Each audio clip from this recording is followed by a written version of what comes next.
How do you know where everyone is at? Oh, I have a nice tip, but I don't know. Should I share it? Yeah, definitely. Okay. I'll share a little secret. Balenciaga. Controversial. I have beef with that. Red flag. Andrew Tate. What were the challenges like early on, and how did they change? When I expanded my team, I realized that I cannot do everything by myself. If I don't get something, because I'm a creative, then I ask for help. And that's the thing people get stuck on. And one of the challenges that I've had, like not knowing my true potential and my full potential and just doubting myself. Today we are joined with Jessica Barakat. Many people know you as a founder. Some people know you as a content creator, but I want to dig deeper today. Know who you are exactly. Who are you, Jessica Barakat? A lot of people ask me that question, and they say, what are you? And I feel like I've been on a journey to remove the limits and the boundaries, and I don't like to define myself with my career, with anything, but saying that I'm a creative. I'm a person that's very passionate, and the other day I got someone asking me, like, what do you want to be? Do you want to be known as a founder? Do you want to take your platform, on the business route, or do you want to take it as a, fashion influencer or beauty influencer? And I don't like to define myself. I do categorize myself as a lifestyle content creator. I am a business owner, so I like to just share my life and me with no limits and boundaries. So, yeah. I mean, your content has been great. I love looking at your page. It's interesting. You get the different sides of you, whether it's your own events or you're getting invited to events. But it's always interesting to see what you're up to. But I want to dig a bit deeper. Where did you grow up, and how did that shape your identity, your creativity, and where you ended up today? So I was born and raised in the UAE. I'm originally from Syria. And I also feel that it was such a blessing to grow up here because it was a melting pot, or Dubai is a melting pot. It's I was exposed to so many different cultures, and I feel like it is a blessing to not be in a bubble and not to be surrounded by, one nationality. So I feel like that really opened my mind up to, having friends from all over the world and really understanding that, there's so many different cultures out there. I mean, especially in your field, you need to be open-minded, creativity, inspiration. You get it from different people that you meet, different cultures. Maybe you go to someone's house and you see one thing and you get the inspiration for a piece of jewelry or something. It's always interesting. That I feel like Dubai gives a unique perspective for that. I want to ask about your support system. How was it when you first started, and how did it change as you progressed in your career? Obviously, my biggest support system was initially my dad. He was always somebody that encouraged me to follow my dreams, whereas I feel like, parents try to pressure their kids to fit in a certain box, but my father was very, open with following my, passion, and I studied fashion design, even though a lot of people used to say that, you're studying to be a tailor or khayyata in our culture. My dad supported me, and he was like, go ahead and study what you love. And I also discovered that it wasn't really necessarily what I wanted to do, but I did end up working in the fashion industry because I did love fashion. Yeah. And speaking about the fashion industry and your career, you used to work at Farfetch. How did that shape your career after that while working there? How did it give you a unique perspective on creativity, marketing, branding identity? What were the main takeaways you got from there? Honestly, it was, but the best time of my life. I feel like the culture at Farfetch was kind of very unique. I don't see anybody else talk about that kind of experience that we had, just because, there was this one vision of this incredible platform that connects all the brands and boutiques in one click of a button and one page. And my field or my position at Farfetch was localization. So I was localizing the merchandising of the Middle East region when Farfetch launched in the Middle East. So that was actually the most important years of my life. It really shaped me. It really built my character because I was working with all the international brands, designing collections specific for the region, trying to make them learn about the Middle East and about Modesty and about Ramadan. So that was honestly, I feel like, one of the best opportunities, because once you reach that point and you speak to all of these brands, you feel like you can do anything, Yeah, definitely. And I mean, with Farfetch, I feel like they're very data driven, and we here love being data driven. I wanted to ask, how was that, and how did it change throughout the years? Like, because especially now in the UAE, there's so many companies that are competing for data. You have Noon with an insane data architecture. But how did you see that at Farfetch? So honestly, there was like a big mix between obviously, acquiring new customers and maintaining the existing ones. My role specifically in data required a mix between art and science, because digital merchandising, you'll have to use a lot of the platforms that were also created by Farfetch, because it is a tech company.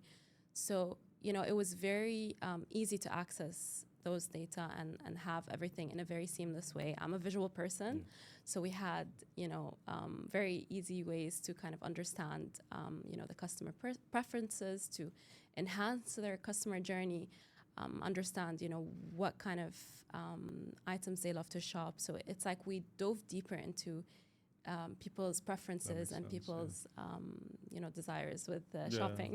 I mean, that makes sense. It's the unique experience to have. But then after that came Black Pearl. So I wanted to ask about that. You have 30 seconds to pitch what you do at Black Pearl.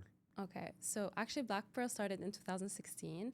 I started when I was in university, and I wanted to gift somebody something personal, and I couldn't find anything in the market. So I made it myself.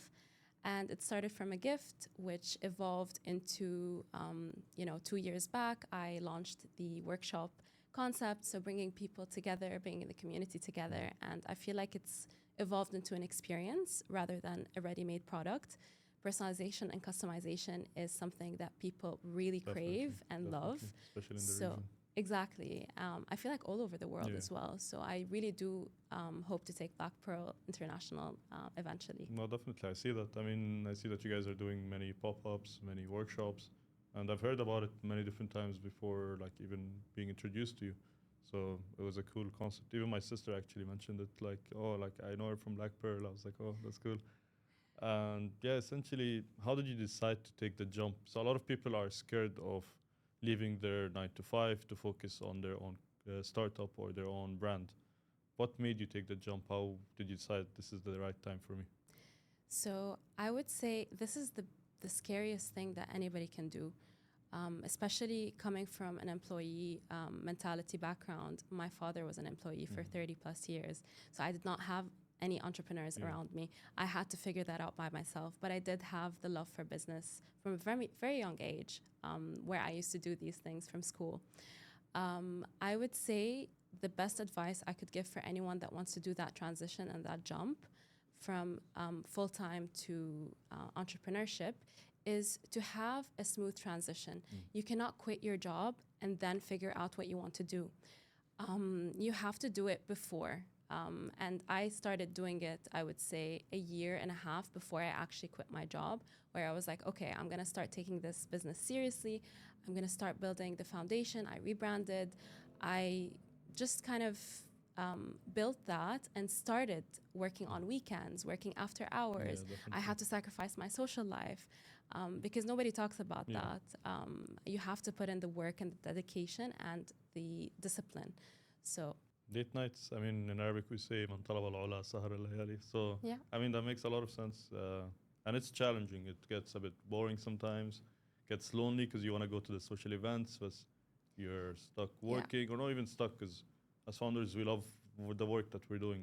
We love the problem. We love the solution that we're bringing out. So I feel like it's tough, but once you go past that first phase, that's when it starts flowing. Yes, exactly. And what were the challenges like early on, and how did they change? What are your challenges now compared to before? Because I mean, a lot of people, once they decide to take the jump, start realizing the real pressure, especially when it comes to pay, when it comes to budget constraints, the timelines. What were the biggest challenges you faced? I would say you mentioned quite a lot of them, you know, the loneliness part. But then obviously when I expanded my team, I realized that I cannot do everything by myself. So delegating and making sure that I'm only doing the strategy and the important things so that I can leave the little tasks to my team members, that made it less lonely. And sometimes you do have to invest in yourself and invest to be able to grow and to scale up. You cannot keep doing it all by yourself. But I also, this is a nice segue to the next topic, but I also found a really nice balance to mix in the social life and the less of the loneliness, where I integrated both as a content creator and as a business owner. I mixed those worlds together. Whereas now, whenever I get invited to events as a content creator, I take it as a business opportunity as well to meet the team, to meet the agencies, to meet the brands, and to be able to raise brand awareness, connect. Exactly. So now I'm always like thinking of, I'm going to go out, do the content, get, social with my friends that I've built, the community space. Definitely. And at the same time, and think about my business. It's a unique set of people that understand your challenges. I mean, content creation or being a founder is like a unique subset where not a lot of people probably understand your challenges. Maybe you're complaining about your meta ads are not doing well. So if you talk to someone that isn't in the field, then I hire someone. Yeah, exactly. Then I hire someone. If I don't get something because I'm a creative, then I ask for help. And that's the thing people get stuck on. Yeah. They just don't know where to start. And you mentioned one of the challenges that I've had, like not knowing my true potential and my full potential and just doubting myself and having those doubts. I feel like we self-sabotage as well. And we put all of these things, and it's all in our head. I feel like there's opportunities everywhere, and you just need to know how to make them. I mean, there's a term for it, imposter syndrome. Sometimes you're in a meeting, you're talking about your product, and you're like, how am I in this room right now? Like, you start doubting yourself. That's where a lot of the pressure comes. But I feel like the more you do, the more you put yourself out there, the more you start realizing that the position I'm in is because of the work I put in. So it relates to what I'm doing. I can't be an imposter. And it builds momentum as well. And you have to just keep going. You don't have to have everything figured out perfectly before you start. I started with a different logo, a different brand, a different setup, and I'm slowly evolving, but I started somewhere. I mean, perfection, I feel like, is the biggest downfall of many companies. You take too long to launch, you're overthinking some things that maybe your final customer isn't going to even look at, while you're like overlooking the things you should be looking at. And I really like the concept of delegation, because I struggled with this earlier. In my first startup, we wanted to do everything, we wanted to learn our own. We got into the details of everything, but then we realized that we were not focusing on other things that we should be focusing on. So with this startup, Influency, it's been completely different. I mean, we started in July, the team's already up to 7 people. We're trying to expand as much as possible, keep it going. Like the main goal for me, for example, November, is to make the whole process automated, human automated actually. Just I don't want any one person to be responsible for a whole department, because that's when you start getting delays. That's when the person starts feeling a lot of pressure. And for me, I feel like if you feel a lot of pressure, you're not going to be as productive as you want to be. And just to touch back on Black Pearl, how did you align that brand with your values? I mean, there's so many brands that push the values a bit. I don't know if you know Nude Project in Spain, but I haven't heard of it. They're a bit of extreme brand. They do some outrageous ads, but they get the people talking. They are scaling very quickly. So I wanted to see how you were able to align your actual values or with your brand values. A lot of people ask me this question as well, and I always stick by it. My brand values is obviously I care a lot about the quality. I have worked with a supplier since 2016, and now I've maintained that relationship. I care about the quality of the items. And I also care about being accessible in terms of the price point.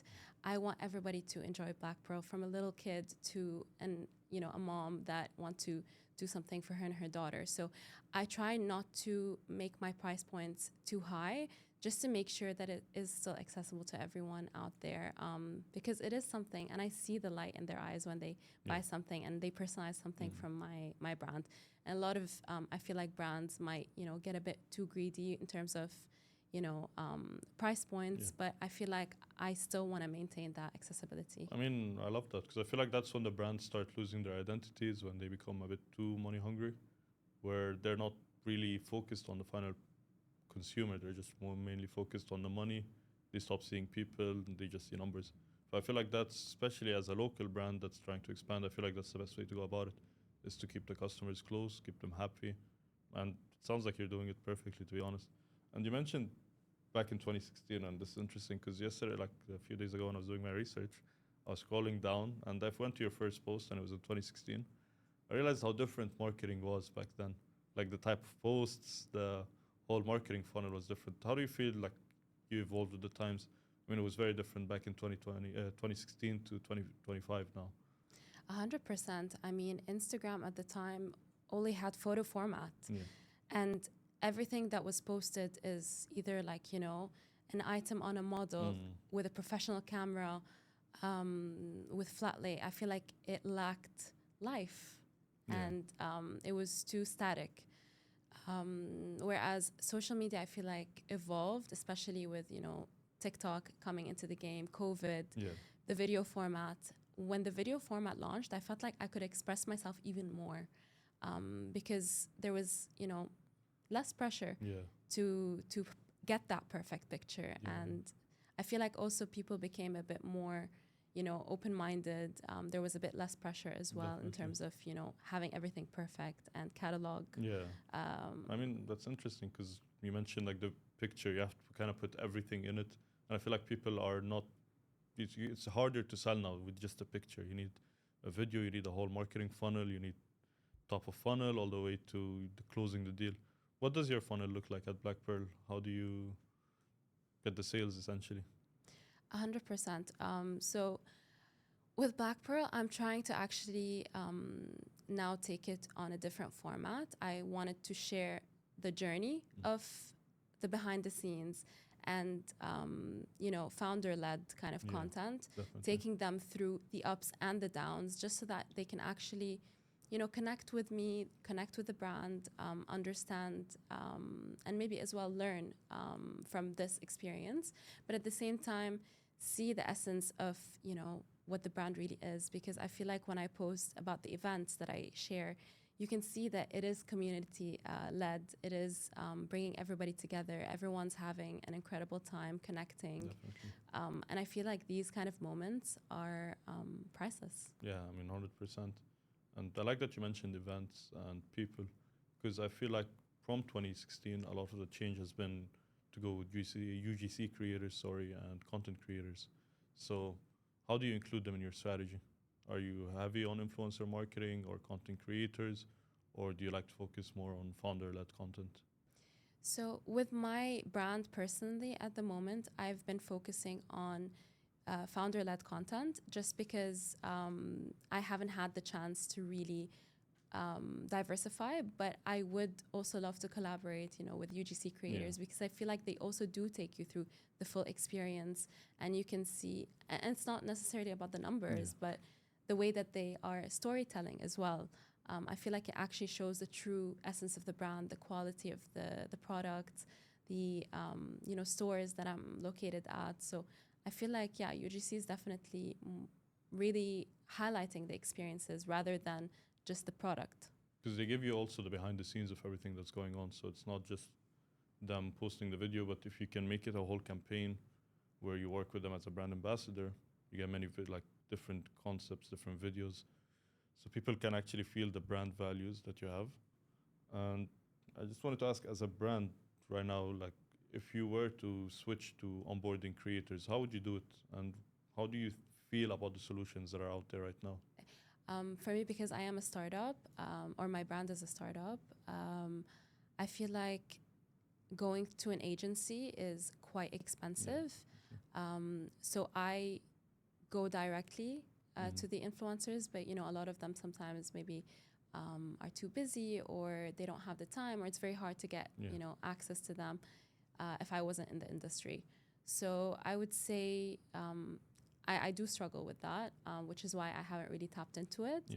And I do it very organically. I don't even do paid ads right now because I'm just, following the organic trade. But I would love to start to do that. I feel like if I were to associate my brand with any creators out there, I would choose micro-influencers just because I feel like they do have a stronger community behind them. I think that they do also give more love to the brand just because, they're a bit more selective, they're a bit more, passionate They're less busy as well. So I feel like micro-influencers would give all the love to such a startup brand like mine as BackPro. So this is actually backed by data. So micro-influencers actually convert 20% higher than other categories of influencers or content creators. So that's why many brands opt to go for micro creators. I mean, some brands that aren't experienced in the field might just go, okay, I want the biggest number of followers. And that's where people fall in the agency trap. So some agencies are trying to push their agenda, trying to push their own content creators. And brands that don't realize this fall in this trap a lot. I mean, they pay an X amount of money for this kind of creator, but then they don't get the results that they were expecting just because they went with an agency. And I mean, some of the other solutions that you touched on are databases, for example, where you go, you look at you get an Excel sheet or a big CRM tool to look at content creators, and it's just boring to go through, to be honest, because you don't see the person behind it. You just get a link, you get their Instagram, number of followers. It's boring, to say the least, especially with a smaller team where the founder themselves could be the one going through the list. And outreach, as you mentioned. I mean, outreach is probably the most cost-efficient thing, but takes the longest amount of time because it only gets you a 15% conversion. So based on data, it takes around 16 days from the first hello that you send to a creator to the time the content or the campaign is actually published. And only 15% of those hellos lead to a deal. So that's a lot of time, and that's understandable because, I mean, content creators are getting buried by a lot of DMs. A lot of brands are contacting them, so they don't get the time to look at one-by-one deals. So maybe there's a brand that they actually want to work with, and they don't see it, and they end up working with someone else.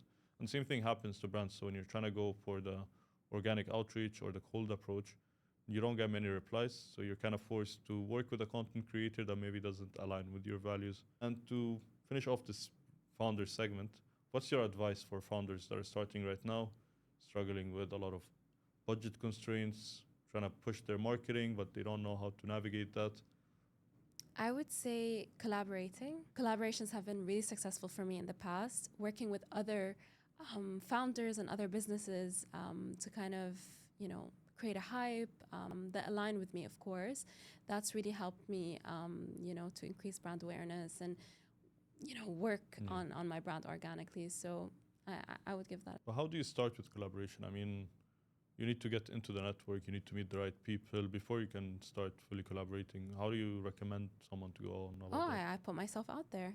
So how my first store popped up, I literally went there and and I kept harassing them until they, checked my brand.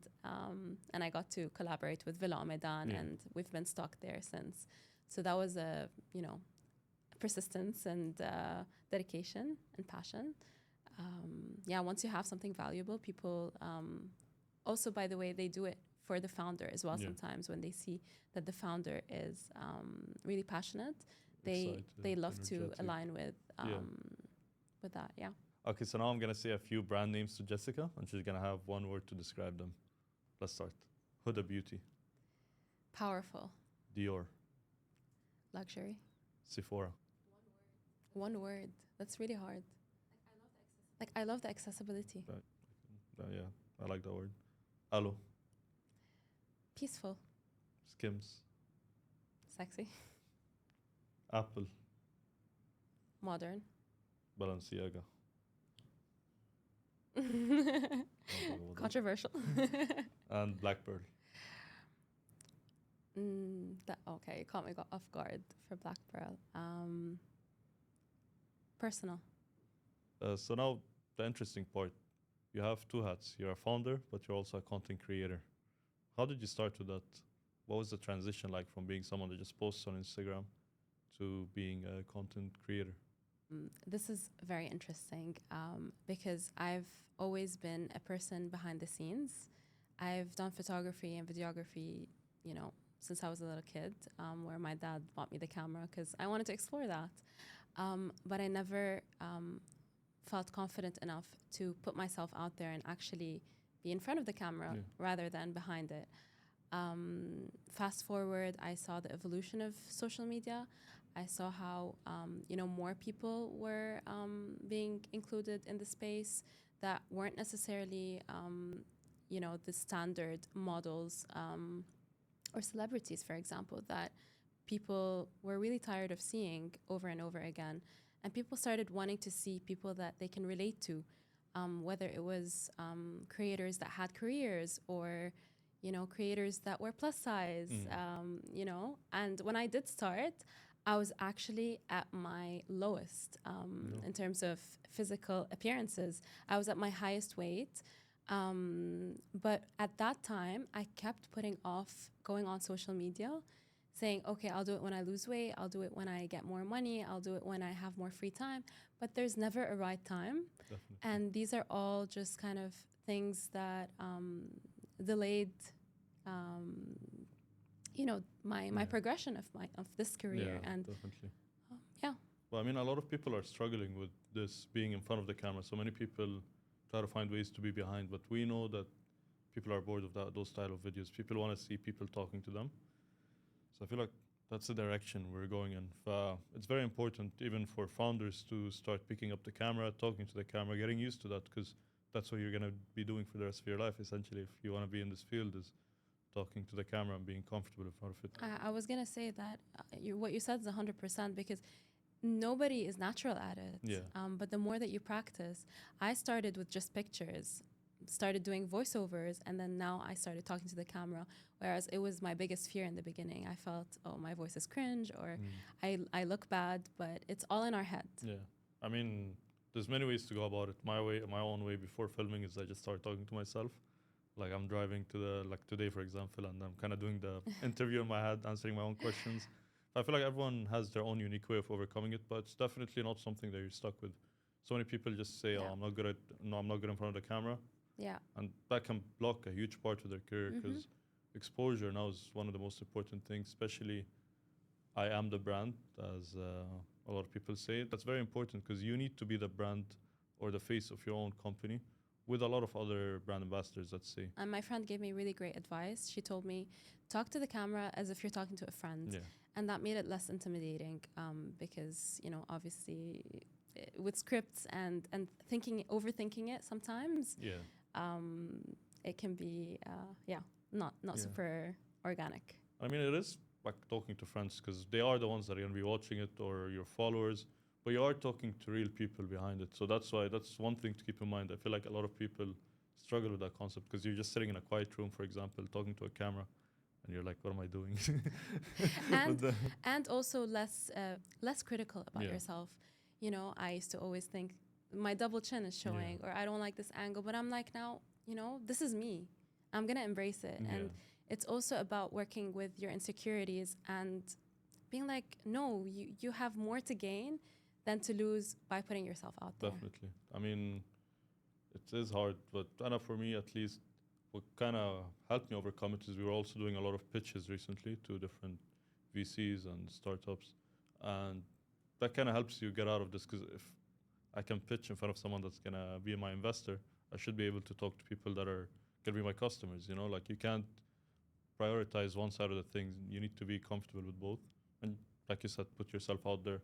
First time is going to be hard, second time's a bit easier, and then eventually a lot of people are naturals, but they're not really naturals. Maybe they started when they were younger, but they got to that point because of a reason. You asked me about a transition. I just remembered about the question. Going from a personal account to a public account. In the beginning, I was scared as well that I'm going to be spamming my friends, because I had people that followed me on Instagram from my high school and my university, and I've also been bullied in the past as well. So I did have that fear of, getting talked about or bullied if I did start posting regularly on social media. So I think that also is something that everybody is scared to do, thinking that you're spamming people. But what I want to say about that is that the people that are going to follow you and love you are not going to be your friends from the past. They are going to be the people that actually find your page and relate to you. And those other people can unfollow you if they don't like your content. I mean, you touched on a very important point, which is some people see it as cringy. Some people see it as maybe they don't like it. They want to be bullies. But in my head, it's like, you're following me. Like, I'm not forcing you to be here. You could unfollow just a button away. Yeah. So that's a lot of people struggle with that idea, especially maybe high school, because you're gonna be seeing those people every day. So because I remember in my high school we saw a lot of people that did videos. Some people were doing like FIFA challenges, I don't know what, but it was interesting to see. But they were also getting some feedback, you know, like kind of people were messing with them a bit, trying to make poke fun at it. But I feel like it built their character. Like a lot of high school students, if you're watching this, I mean, go for it. It's it builds your character down the line. You get used to it in front of the camera, and then those same people that are gonna be bullying you now in high school, they're gonna Where be are also they trying now? to film content now. Because Where are they now? I mean, everyone's trying to film content now, so Yeah. it's. I feel like the stigma is also kind of gone compared to, let's say, 2016 early days. People are getting used to seeing your friend on a podcast or your friend doing starting a new startup, so they're making videos, and it's all about support. To be honest, at the end of the day. Yeah. Do you remember your first post as a content creator, as a collaboration, or? Yes, I remember my first reel, I would say. I think it was just me taking or shooting the day of my life, because I did have a full-time job then. So I wasn't getting invited to events. I wasn't getting any packages. It was just me going out, spending my own money, discovering hidden gems in Dubai. So that was kind of where my platform started. I mean, that's interesting because, I mean, there was a video recently where you were giving advice to creators. I want to dive a bit deeper on that. I don't know if you remember filming this video, but the first thing you said was build a portfolio, and then outreach, and then consistency, and then be you. So I want to kind of dive deeper into each one of them. So with build a portfolio, how exactly does someone go on to do that? So obviously, when you want to become a content creator, you need to have some work to show, whether it's with your editing styles, your content, what do you have to offer. And I think building that in the beginning is very important, because then brands, when they do click on your page, they can see your style, your tone of voice, what you have to offer very easily.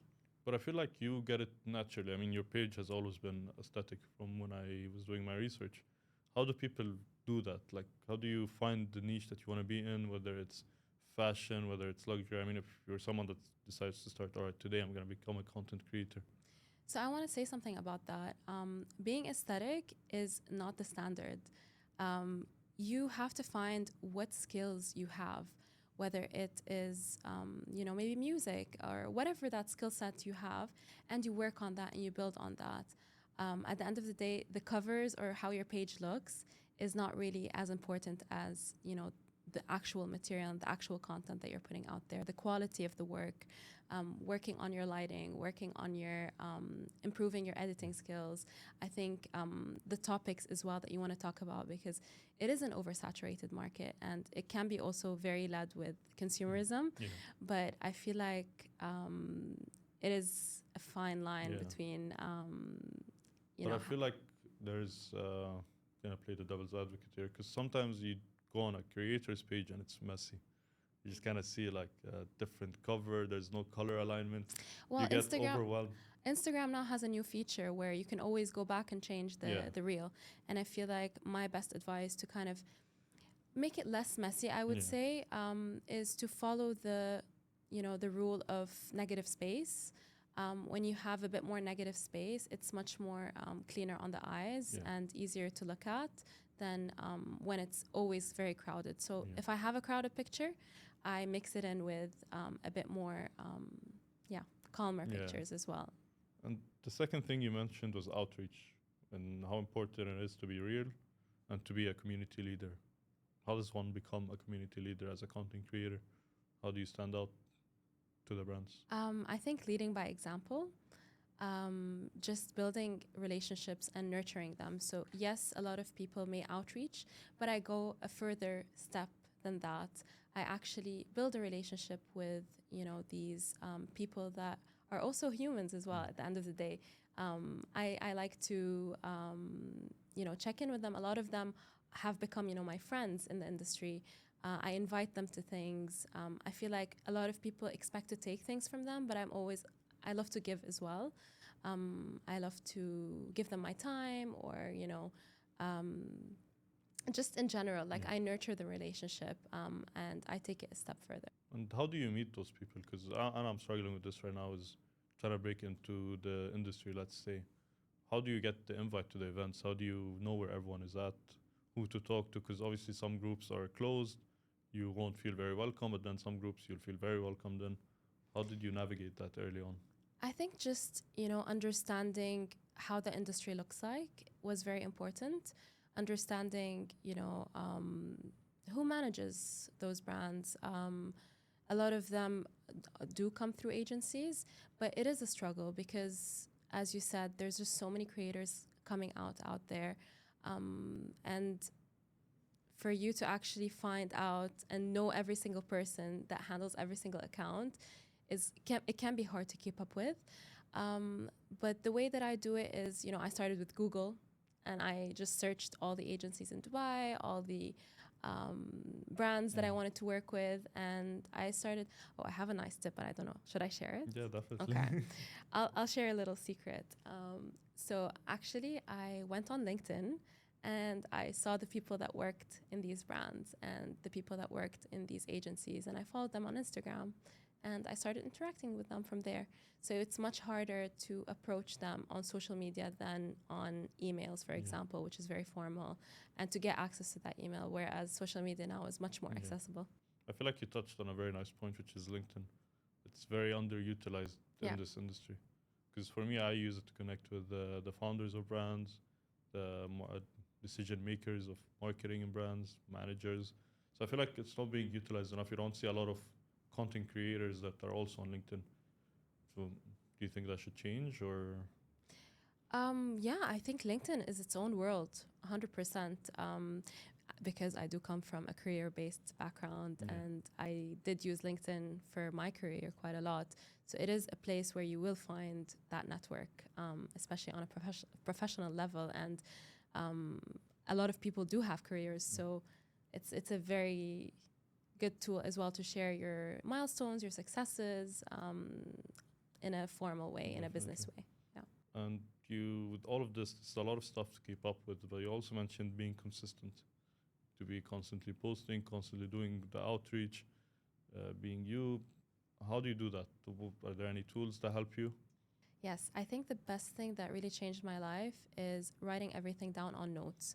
Why do I say notes? It's because it's so easy. I'm always on my phone. My phone's always with me. So keeping it very simple and not overcomplicated, not an Excel sheet, not, when you overcomplicate things, it's hard to maintain it. So whenever I have an idea for, content, I write it down. I have a notes just for content ideas. Whenever I have any idea, I just write it down so that the first thing I look at in the morning is, what do I have? What ideas do I have? And then I'm not lost. I'm very productive. And when I check that to-do list off, then it gives me that dopamine rush and I always add on to it. So I feel like that's my best tool. That's nice, because the last point is be you. And I feel like this answer that you gave is something that you also actually posted about back in the day. So I feel like this is the best example of be you, because a lot of people maybe when asked about this question, they'll come up with different answers. But I mean, you said the same answer that you said maybe, I think it was 3 years ago, one of your posts. So I find that interesting. Now let's flip the switch, to influencer marketing. How did you get the collaborations, the invites to the events? I see your Instagram, you're at this event one day and then you get another invite. How do you do it? So obviously in the beginning, asking around and not being ashamed to ask. So I actually got the green light from a friend who worked in PR, and I asked her, how do these people get, press and how do they get invited? And she told me outreach. If you don't outreach, how will brands discover you? How will agencies know who you are? So sometimes in the beginning it starts as, hey, I exist, and then you build momentum and you post and like a lot of people start reaching out to you as well.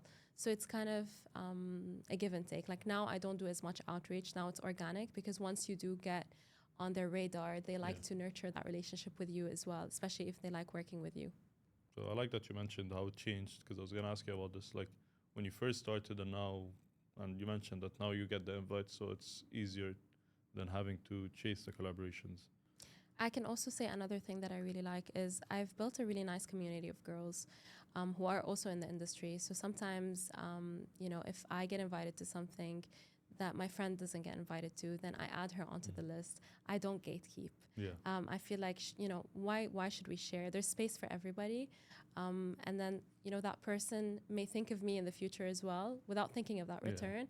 And it works like that as well. There's a lot of plus ones to things. You're not always the invitee. Yeah. So I guess helping each other and building that strong community together, it goes a long way. I mean, that's good. You heard it here first. There is friends in the industry.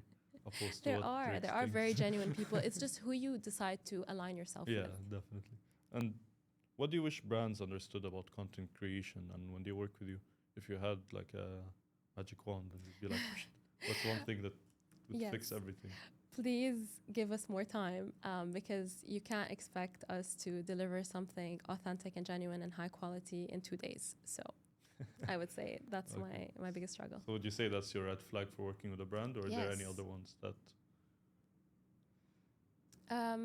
I mean, these are brands that outreach to me without actually doing the research as well. See that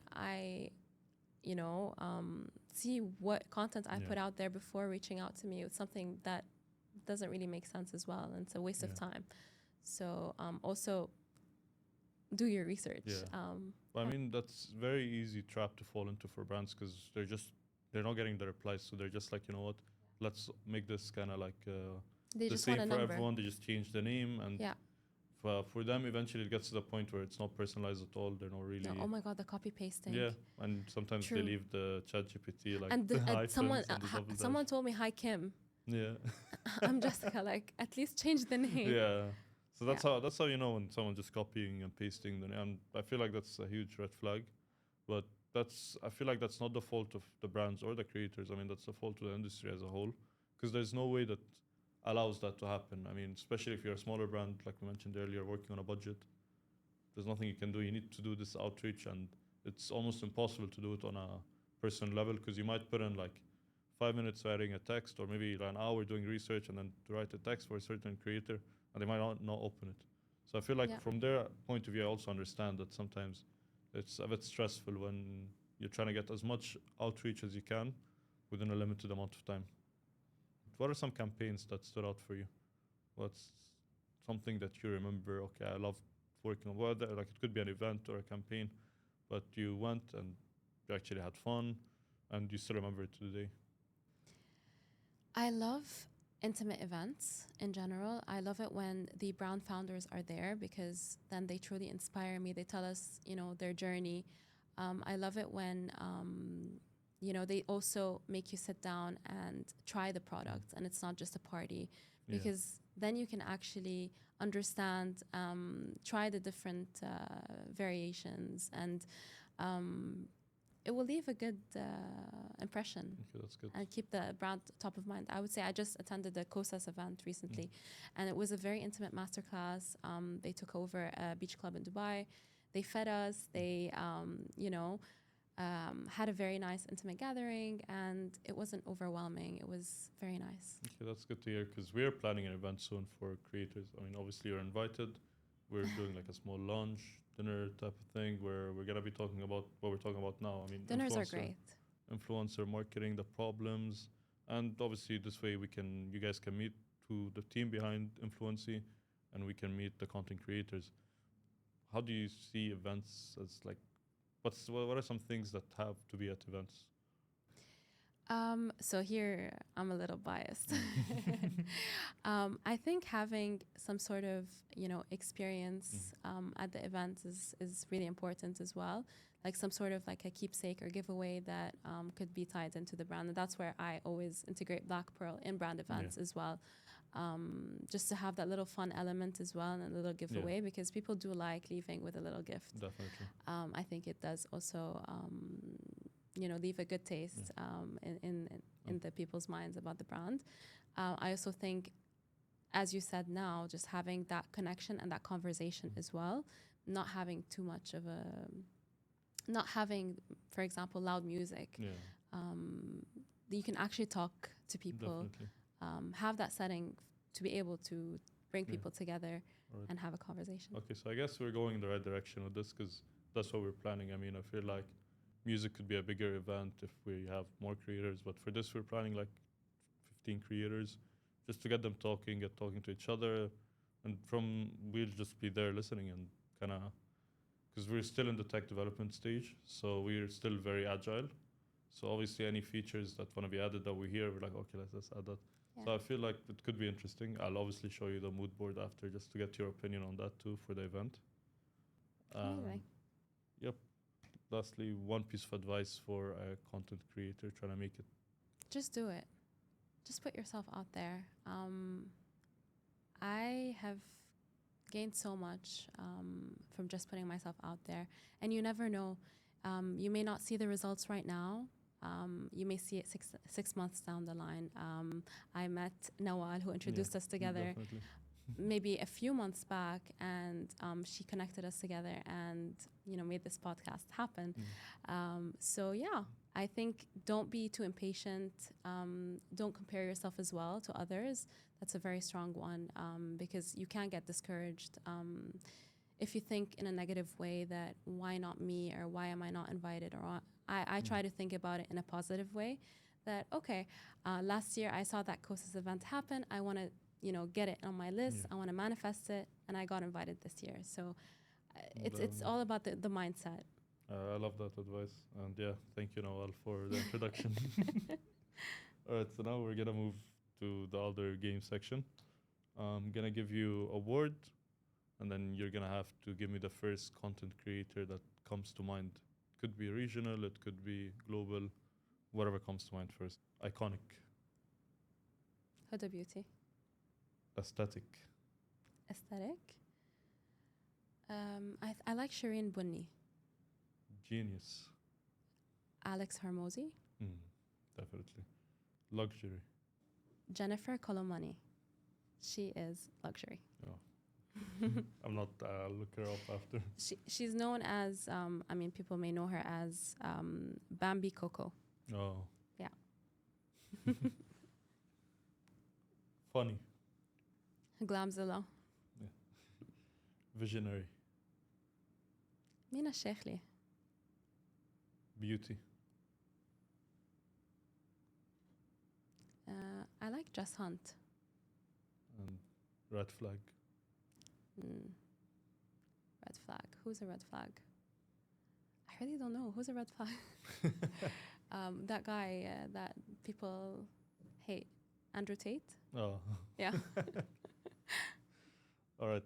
Let's jump into influencer marketing now. How should a brand approach the pitch when talking to a content creator? I think they should give the creative freedom to the creator and not to give them a script. You can give them, some maybe expectations, but letting the influencer or content creator be authentic and genuine and not making, it forced or scripted is important. Definitely. And how should creators find the right fit of brands to work with? I mean, do you think that there are some that could hinder your career as a brand, maybe working with competitors or doing too many different industries? Yes. So because I have been in the luxury industry, I know that, if you do promote Shein and Temu and the fast fashion, for example, it does get harder to get access to the luxury field. But I would like to say as well, like oversaturation, how to be selective as well. For me, how do I decide who I want to work with? Simply, what does Jessica like? Like, do I actually like this brand? Did I actually use it before I was gifted this brand? Would I actually buy it myself? And if that answer is yes, then I would be happy to collaborate with them. I've declined so many things, and a lot of them were paid, and they just didn't align with me as a person.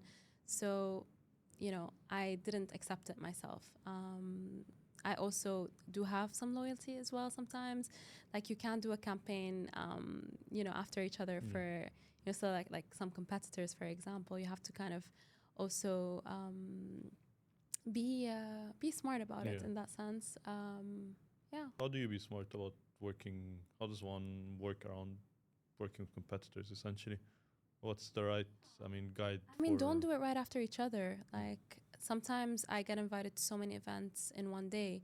I don't post them all in one Yeah. day, and I don't bulk them all in one day. I try to give the brands their own love and their own, support. Yeah. Sometimes, yes, I see a lot of people like bulking things together because there's just no Yeah. time to do everything. But I also like to give sometimes, the brand's hat on. Like I like to Yeah. give them their time. So where I would create a post just for that one single brand without integrating other brands in the mix. So like you're doing a post for Huda Beauty, don't include other products within that post. And I do it organically. It gets a bit messy because I Yeah. feel like sometimes I go on a creator's story, like Instagram story, and I see like 20 different stories from that day, and it's like you're going through them. It's like this event in the morning, this event at night, so all the events start blending together, or different products. I feel like that's very good advice. So what do you think is the right time to wait between working with competitors? I mean, there's no guidebook for creators that are starting out. So what's your standard normally for stuff like that? I mean, I would say, not right after each other. Like, don't post one post and then the next day you post So you would another. say like, one in between is appropriate? yeah. All right. After working on a brand or a campaign together, what counts as a success from an influencer marketing campaign? Is it reach? Is it sales? Is it engagement? What do you count as a success? I think definitely engagement, reach. I think there's something very important that brands don't really know is that people are more cautious right now. They don't purchase right away, but they keep it in mind. And then they may purchase 6 months later. So you will not see that conversion right away. But if, the creator does it in a right way, integrating that product and delivering that content in the right way, then you're going to stay top of mind. And it may be like not a one-time thing, for example. Maybe it has to be a couple of times where you work together until you see like true results. I mean, that's why there's a lot of companies that are kind of strategically placing their whole funnel. One company that does it really well, I believe, it's a startup called Right. They work in fitness and health products. Yeah. And I mean, to be honest, I'm aware of how the funnel works and everything, and I still always end up buying their products just because of how good their structure is. I mean, I even reached out to the founder to be like, I don't know how you guys are doing this, so this is a very good funnel that you have going on. And what's your view on negotiations and budgeting when it comes to working with brands? This Do you is feel like important. brands undervalue the creators, or do you think creators themselves are overvaluing themselves? 100%. This is a very important topic to talk about because, brands really undervalue micro influencers. But I think you have to also stand your ground and decline barter deals. It's okay sometimes, I would say, maybe if it's the first time working with that brand, to show them a little taste of how it is working with you.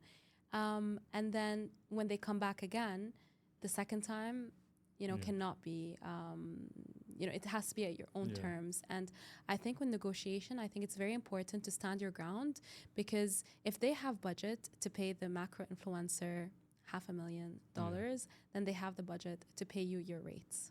I like that because, I mean, it's very challenging because right now there's a lot of barter deals. I mean, with Influency, we hear this a lot. Like, are you guys going to be offering barter deals? And then that's from the brand side.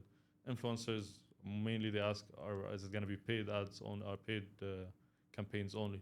So you can see the disconnect there between the two sides. I mean, obviously brands are always trying to cut costs, but creators are trying to make a living off this. How do you feel about barter deals? Like, how do we navigate this? Because I feel like it should kind of be removed from the industry, but you can't, because you're cutting out a lot of brands that rely on it heavily. That's why I said I'm very selective with the barter deals. I like to support local and I like to support regional. That's the only times I like to do barter deals because I know how it is. They don't have that insane amount of budget, and it goes a long way. If you help somebody. Again, you may not see the results right away, but trust me, it is. And at the end of the day, that content is also practice for you, especially in the beginning. But I feel like once you have built that portfolio and that platform and you've invested in yourself, then you should accept less barter deals and like stand your ground and be like, I'm sorry, but like this is my living as well. I cannot be paid with shoes and bags, especially if it's international brands that do have the budgets and they're just not valuing you. Definitely. I mean, there's something that we struggled with. I mean, with my first startup, Pop, we're trying to reach out to as many influencers. We don't have the budget to pay the influencers, so we're just trying to like, if you can do this for like free, we'll send you the bottles. You can get as many refills as you want. But it's tough because I understand the creator side of it, but كمان the brands are, like you mentioned, they're local, don't really have the budget.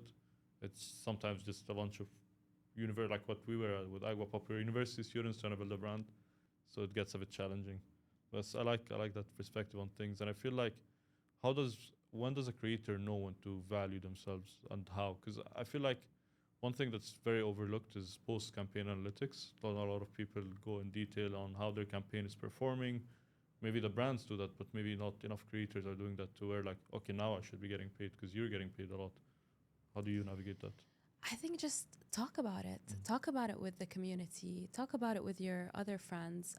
I think not gatekeeping your rates and just having that conversation will open your eyes on what others are, making in the industry.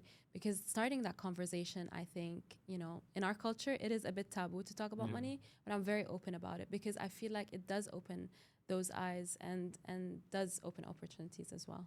All right, that's good to hear. And now I just want to introduce Influency, what we do, and I want to get your feedback on it and how we can features you'd love to see. So Influency is essentially the Tinder for influencer marketing. We are launching in January. We're trying to use swipe and match approach. So as an influencer yourself, you see the campaign profile of a brand, the budget they're offering, the timeline, the creative direction, and previous campaigns that they've done, and the rating, which is very important. So once like an influencer is done working with a brand, you get to rate them, so you kind of know how their previous campaigns went. And you get to swipe right, left, or super like if you really want to work with them. And then when a match happens, so from the brand side, they're also swiping on your profile. They get to see the number of followers, average engagement, average likes, the distribution, geographic or demographic of your audience, so they can pick their niche. They also have filters. So as a creator, for example, you can pick the filters of the brand. So whether it's only paid, barter, their budget, their timeline. So this way you kind of have more creative freedom, because I feel like you don't want to waste a lot of time looking or doing the discovery part. You should be spending the time working on the content. So I felt like that's one way that we can cut it, and we started working directly on it.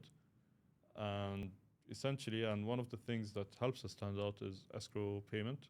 So brands pay upfront, we hold the payment. Once the creator does the agreed upon deliverables, they get paid. This way both sides are happy. If anything happens, we just return the payment, or if there's a dispute, we also solve it ourselves. And a part that we're focusing on, and this is mainly because of our data background, is post-campaign analytics, how the campaign is performing, consolidating the data. So brands have that data, but they don't want to really work with it, or they don't know how. Same thing for creators. You have the data, maybe you don't have the time, so it's end-to-end. Want to make sure that you see the sales, depending on the goal. So sometimes your whole goal is brand awareness, sometimes it's sales or any other goals that you might have. For us, we're trying to get that all in one place. You get to see how you're performing, which hooks, which videos are performing best, which kind of niche audience of the influencers is performing best for you. I feel like that's something that's really not regulated right now. And when there's a market that's deregulated, regulating it is normally how you become big, and that's the approach that we're taking. So I have two things that I would love to see, and I hope to see as well. I know like other competitors in the past had like a minimum 10K following, and I think that it's not about the following. I hope that there's no limit, because somebody can be an influencer at 1,200. Can you imagine how much 1,200 people are? Yeah, that's like, I would be so happy if 1,200 people came in one room and were like listening to me talk. Yeah, and they're there for a reason. I mean, even with 1,200, it's harder to follow smaller creators because you're like, all right, I don't know you, but you follow, and sometimes it feels more targeted. It's part of your community, and yeah, I mean, we're trying to keep it as open as we can. Obviously, we have our own kind of like filter system just to avoid bots, avoid any problems, but we're covering that for sure. Because for us, ideally the way we see Influency is it becomes the place where we get creators, where creators are born. So, all right, I'm ready to make this my career. Let me join Influency. I'm sure I can get paid. I can learn a lot. And data for us. Data is very important. I mean, I love data. I'm wearing Whoop to track everything that I do. It gives you insights. I feel like now with the progression of AI, LLMs, technology is changing. So that needs to be implemented in this industry. Because right now, let's say you want to order a cab, use Uber. You don't call the taxi company and you're like, Yeah. oh, can you send me here? So we've already progressed in so many different industries. Why is this one falling behind? So for us, that was a very important aspect. So what are some of the features that you feel like you would love to have on the app? Must-have features. Um, must have features. I feel like you already said it, like having, the niches and the categories split out. But I also feel like I would love, I would love to see more, brands and a good diversity of brands on that platform because it is hard to get them. It's very hard to get them. I mean, I'm working on that side of things, customer acquisition. That's very challenging, especially because you're still a young company. We're still pre-launch, so we're working on the whole side of things. So for them, they're like, all right, we'll join once you launch. But for us, ideally, we'd have them on the waitlist. And we're offering, like, let's say 0% commission on all the brands that join the waitlist for their first deal. So you get to try it. I mean, that would be great because they get to try the platform. We're not getting anything out of it for the first time. You try it, you see if you like it, you pay through the platform, everything. If it works, you stick, we got a customer. And then if you don't, for whatever reason, which I believe there are no reasons for you not to like it, then you can just leave. You've lost nothing. You've made a connection with the creator and you paid us nothing. So you've essentially just won. So for us, we have a huge customer acquisition channel. We're trying to see which one works, which one doesn't, A/B testing here and there. But I would love the connections, to be honest. And what's next for Jessica and Black Pearl? I want to, take my brand international. Yeah. I feel like I really have big dreams, and I feel like I want to share that experience of Black Pearl that I am doing regionally. I want to take it to Saudi, first expand in the Gulf, and then move to, international. Like I imagine it being the next Pandora, but more fun and more accessible. All right. I love that. How do you see yourself doing that? Do you have a timeline for yourself or? Yes. So I'm planning obviously to now rebrand in terms of brand positioning, to be able to franchise and to be able to take it and get investors in, because it does require a lot of money to do that. Because one thing I saw on your Instagram again is take it day by day. So I was stressing working on this and a few other things at the same time. So I like that because it was like a reminder of, okay, let me breathe for a second. Yeah. So I feel like, how do you manage that when you're planning to go global, but you still have the daily challenges of content creator and as a brand founder? I think obviously this is something that is taught to us, to have short-term goals, but to also have long-term goals.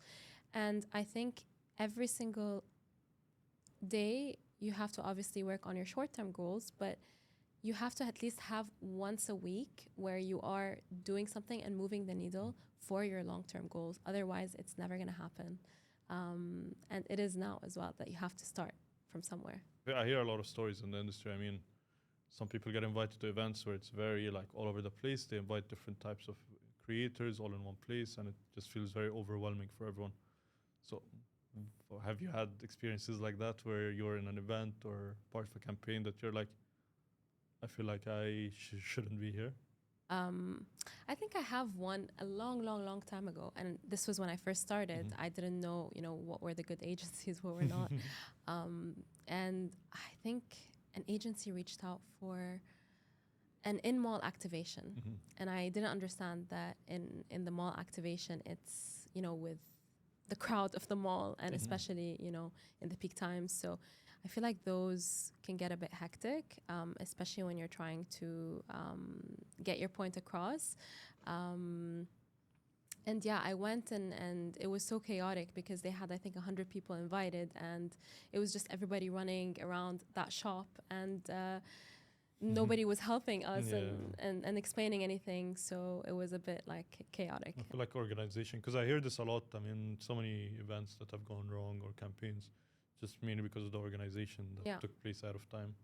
They didn't maybe do their research on the creators that are coming. They didn't do their planning. They just kind of like they just sent it to like 1,000 people, Blasted it. and they're like, whoever comes, and then they get surprised when the numbers are big. So I feel like it's They just wanted to fill a room, yeah.